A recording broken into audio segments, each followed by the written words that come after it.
আপনারা ওই ভিডিওটা দেখেন, গাড়িতে করে নিয়ে আসছি বগুড়া থেকে। তার আগের দিন রাতে 10টার দিকে আলম আমাকে একটা মেসেজ করে যে আমার যদি কিছু হয়ে যায় রিয়াকে তুমি ছাড়বে না।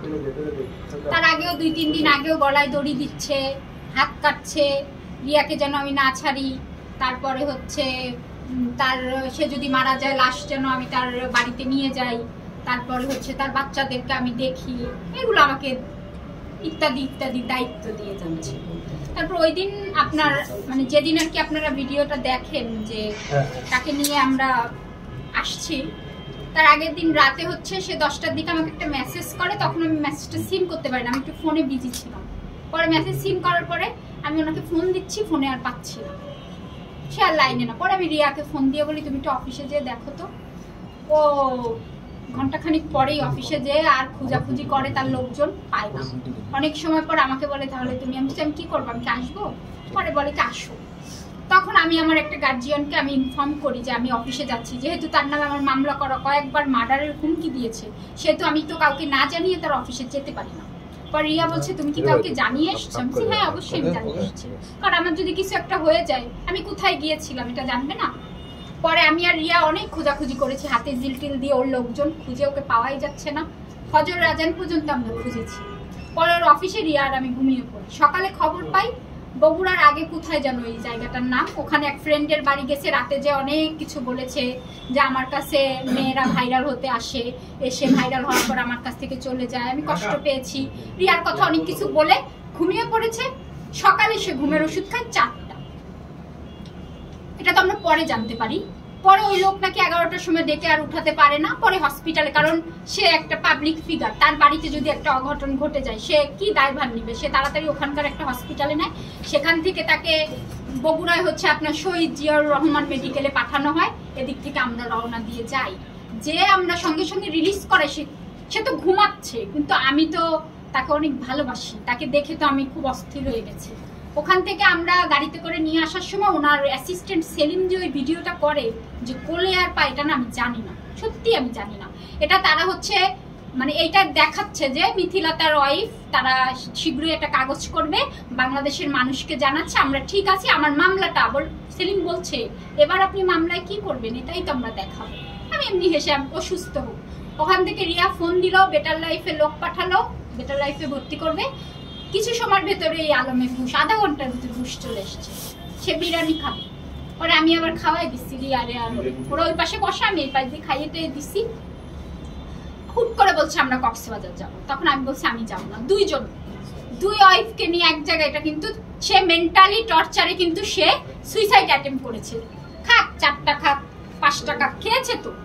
আমি যখন বলি আমি যাব না, ওরা আমাকে জোরপূর্বক, কোনো কাপড় চোপড় না, আমি কিন্তু নাইট ড্রেস পরা ছিলাম, মানে বাসায় আমি যে পোশাকে ছিলাম জাস্ট একটা ওড়না নিয়ে ওর অফিসে চলে আসে, সেটা আপনারা দেখেছেন ভিডিওতে। পরে আমি বলছি কোনো ড্রেস নাই, কিছু নাই, ওই পথেই চলে যাব, যে যা হোক আমরা কিনবো। পরে আমরা যাই, খুব ভালো সময় আমরা যাই, ঠিক আছে আমাদের ভিতরে মিউচুয়াল। রিয়া বলছে তুইও থাকবি আমিও থাকবো, সমস্যা নেই, তোদেরকে বিয়ে পড়াই দেবো।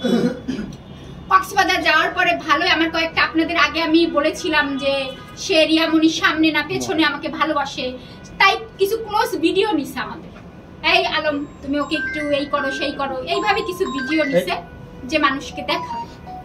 তারপরে হচ্ছে আপনার এই ভালো সময় পার করতে করতে ওই যে আপনাদেরকে ভিডিওগুলো আমি দিয়েছি ইন্টারভিউ, ওইটা বারবার আলমকে দেখায় আর উত্তেজিত করে আমাকে মার খাওয়ায়, বুঝতে পেরেছেন? এক পর্যায়ে আমি মারের ভয়, আমি দৌড়ায় পালাতে যাবি, সেন্সলেস হয়ে পড়ি।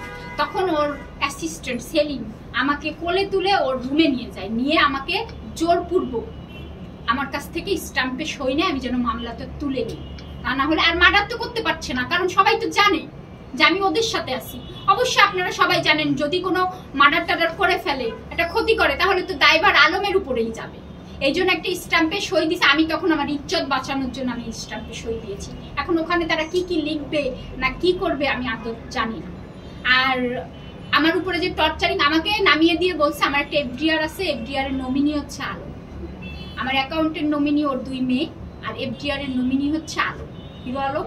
আমি যখন এফডিআরটা করি তখন আমাকে নিজে হোয়াটসঅ্যাপে ছবি পাঠায় ওর আইডি কার্ডের, সেটার স্ক্রিনশট আছে আমার কাছে, ভিডিও কলে ছিল যে আমার নামই তুমি দিবা। প্রথমে বলে এফডিআরটা ওর নামে। আমি কি আপনারা এখন পর্যন্ত আমাকে দিচ্ছেন, আমি এতগুলো টাকা আপনার নামে এফডিআর করবো, আগে সব ঠিক হোক, পরে ওইটা নমিনি। এটাই হচ্ছে রিয়াল ছিল সেটা আমি বলতে চাচ্ছি না, সব কথাই কি আমি মিডিয়ায় বলবো। পরে হচ্ছে রিয়ামণি এতদিন দেখেন ভাই, আমি যদি আলমের পিছনে 10 টাকা খরচ করি, আপনারা, আমি কি আলমের সাথে নেচে ইনকাম করেছি? আলমের পারপাসে কি আমার কোনো টাকা ইনকাম আছে? না। কিন্তু রিয়ামণি আর আলম যে টাকাটা ইনকাম করেছে, রিয়ামণির অ্যাকাউন্টে যে ঢুকেছে, দুইজনেরই কিন্তু পরিশ্রম। এটাই হচ্ছে রিয়ামণির জ্বলন, যে আমি এতটাই ভালোবাসি। আমি যদি আজকে মরে যাই, টাকার মালিককে হিরো আলম, অবশ্যই হিরো আলম। আর ও তো জীবনে কিছুই করেনি। হিরো আলমকে দিয়ে ও ভাইরাল হয়েছে, আজকে যত টাকা পয়সা ইনকাম করেছে সব কিন্তু ওর অ্যাকাউন্টে, আলমের অ্যাকাউন্টে কিন্তু জমা হয় না, সব কিন্তু ওর অ্যাকাউন্টে হয়। এটা মানে ও আমাকে ভালোবেসে ব্যবহার করে প্রতিনিয়ত আমাকে দিয়ে ভিডিও করায় আলমের কাছে খারাপ বানিয়েছে। এখনো পর্যন্ত আলম আমার কথাই বিশ্বাস করে। বলছে এই কথা গাড়িতে, তুমি তো মিথিলার কথা বিশ্বাস করো, করবে না, কারণ আমি তো মিথ্যা কথা বলি না, তুই তো মিথ্যা কথা বলিস। এইভাবে আমাকে নামিয়ে দেয়। আজকে বিকেলে, আমি আজকে সকালে এফডিআরটা ভাঙবো, ভাঙার পরে আলমের অ্যাকাউন্টে ট্রান্সফার করবো। আজকে বিকেলে বিয়ে হবে, ওই কাগজপত্রে বিয়ে হওয়ার পর আমাকে বগুড়ায় পাঠিয়ে দেবে, মাঝে মধ্যে আলমকে পাঠাবে। বুঝতে পেরেছেন? আমি আলমের সব কথাই মেনে নিতাম। আমি বলেছিলাম যে তুমি আমাকে 1000 টাকার একটা পেপারস দাও, 1000 টাকা তুমি মিডিয়ায় বলে দাও। আমার কারণ কি ভাই, আমি তো তাকে ভালোবাসি, আমার তো লক্ষ লক্ষ, আমি তো তাকে ওই রিয়ামণির মতো 2 দিন অন্তর তো আমি ওই দেনমোহরের মামলা করতে যাব না। আপনারা সবাই ইতিমধ্যে বুঝে গেছেন যে তার প্রতি আমার কতটা ভালোবাসা। আমি যদি সে কোরআন শরীফ না ছুঁইতো, তা আমি কাগজও চাইতাম না, আমি ওইভাবেই সারা জীবন থাকতাম। কারণ আমি ইসলামিক শরিয়াত মতে, আমি তো আল্লাহর কাছে তো সেটা তো অবশ্যই, আমরা সবাই মুসলিম, ইসলামিক শরিয়াত মতে কিন্তু আমি তার ওয়াইফ। সেখানে মনে করেন আমার তো ভয় নেই, আমি তো অবৈধ কাজ করছি না। কিন্তু সে কোরআনটা ছোঁয়ার পরে আমার খুব মানে মিথ্যা কথা বলেছে। সে যদি এমনি মিথ্যা কথা বলতে, কোরআন না ছুঁয়ে, আমি সত্যি কোনোদিন মিডিয়া, আমি ওইভাবেই সংসার করে যেতাম।